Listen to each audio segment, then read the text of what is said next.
Salut, c'est Achille, très heureux de vous retrouver aujourd'hui pour une nouvelle vidéo sur Econ Chain Motor News. Aïe aïe aïe, je suis à la bourre, faut qu'on parle de la Tracer 9, mais je vous ai pas encore brossé le portrait de la MT-07 2025. Alors c'est parti, qu'est-ce qui change? Bah déjà, le design, et plus particulièrement le design de la face avant, ça se rapproche méchamment de la MT-09. Et oui, c'est encore bien chelou. Et en même temps, la vidéo de présentation de la moto est bien chelou aussi. Ah non, sont chelous chez Yamaha. Maintenant, pour te présenter une moto, ils te mettent une armée de chiens robots qui marchent sur les pattes de derrière. Voilà, 3 images de moto qui roulent dans le noir, et il faut que tu te débrouilles avec ça. Ils voudraient la cacher, qui s'y prendrait pas mieux, quoi. Bref, il y a quand même au moins une bonne nouvelle, elle perd 1 kg. Et là, vous allez me dire qu'il n'y a pas de quoi fouetter un chat. Bah, un petit peu quand même, parce qu'avec ce qu'ils ont rajouté dessus, en fait, elle aurait dû en prendre 4,5.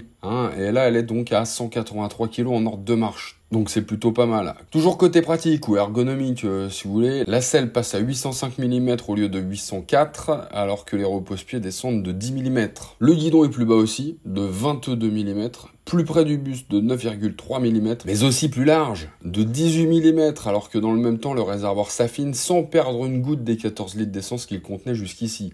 Côté partie cycle, le cadre a été rigidifié, le bras oscillant asymétrique a été légèrement revu, l'amortisseur arrière, non content de devenir réglable en précharge et détente, est maintenant monté sur biellette. Quant à la fourche, elle est toute nouvelle, c'est une inversée de 41 mm de diamètre, plus légère que la traditionnelle précédente qui a été choisie. Autant dire que le comportement de la MT-07 devrait franchir un gros cap.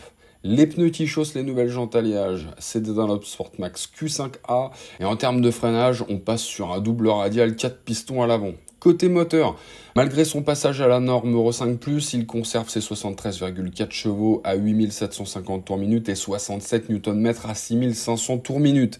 Et comme sur la MT-09, 2 canaux d'amplification acoustique orientent le son du moteur vers le pilote. Et il se dote pour la première fois d'un accélérateur électronique YCC. Du coup, 3 modes sont disponibles, Street, Sport et User. On trouve aussi un contrôle de traction réglable sur 2 niveaux et même un régulateur de vitesse si vous optez pour la version YAMT, c'est-à-dire avec la boîte semi-automatique. Et oui, elle est disponible donc maintenant aussi en boîte semi-automatique. Et j'allais oublier, les commodos sont nouveaux, et pour cause, enfin, en partie, puisque pour 2025, la MT-07 reçoit un écran TFT couleur de 5 pouces connecté, et il y a même la possibilité d'utiliser une application GPS Garmin gratuite. Bref, c'est bison. Dommage qu'on connaisse pas encore le tarif des 2 versions, boîte méca ou semi-auto. On aurait fait le plein d'infos avant de passer à la Tracer 9. Mais enfin, c'est comme ça. Tracer 9, donc, qui change aussi pour 2025. Alors attendez, ça reste une Sport GT, je vous rassure. Elle conserve donc son cadre Delta Box, son bras oscillant en alu, la même suspension, traditionnelle ou électronique si vous optez pour une GT ou une GT+. En revanche, alors les jantes Spinforge là ont été rigidifiées et sont maintenant chaussées de Batlax Sport Touring T32 de Bridgestone. Et il n'y a pas que ça qui change. Côté look, on reconnaît bien un Tracer 9, mais le carénage a été revu pour être plus protecteur.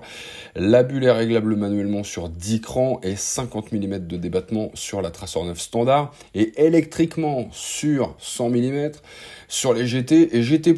La boucle arrière a été allongée pour offrir plus de place aux passagers et la selle a été affinée sur l'avant pour poser plus facilement pied à terre, sachant qu'elle est réglable donc sur 15 mm. Elle passe de 845 à 860 et vice versa à l'envie. Ouais, malgré tout, si t'as des petites pattes de derrière, il se peut que tu galères. Bon, toujours au registre du confort, on va dire, il y a toujours de quoi mettre des valises rigides de 30 litres et un top case de 34 ou 45 litres, mais maintenant, en plus, sur la droite du réservoir de 19 litres, toujours, t'as un compartiment étanche avec port USB intégré. Écran TFT couleur de 7 pouces pour tout le monde, en revanche, la connectivité est réservée aux GT et GT+. Seulement sur la GT+, maintenant on trouve aussi un régulateur adaptatif, la détection des angles morts, un freinage unifié avant-arrière et tutti quanti. Et j'allais l'oublier, une chaîne DID à faible entretien. On est bien Tintin. Attention, il ne vous aura pas échappé qu'elle a un petit peu une tête de tarentule maintenant. Alors, c'est pas seulement un problème de carénage, c'est parce que maintenant tous les modèles sont équipés de feux de virage et que sur les GT et GT+, t'as en plus des feux matriciels adaptatifs qui s'adaptent en fonction des véhicules qui arrivent en face. Eh ouais, la grande classe. Pour finir, côté moteur, le CP3 de 890 cm3 passe Euro 5+, bien sûr. Malgré tout, 119 chevaux à 10 000 tours-minute et 93 Nm de couple à 7 000 tours-minute. T'as compris, ça change rien, donc on est bien. Toujours 5 modes de conduite, Sport, Street, Rain, Custom 1 et Custom 2. Ça, ce sont évidemment les modes que vous pouvez modifier à l'envie ou presque. En revanche, en option sur les traceurs 9 standards et les GT, on peut avoir la boîte semi-automatique YAMT. Et là, tu vas me dire, me dis pas que c'est pas vrai que sur la GT+, c'est une boîte auto obligatoire. Eh ben si. Mais le pire dans tout ça, c'est que là non plus, j'ai pas les prix. non, pas plus que la disponibilité d'ailleurs. À mon avis, on ne les aura pas avant l'ECMA. Et sur ce, les amis, aloha.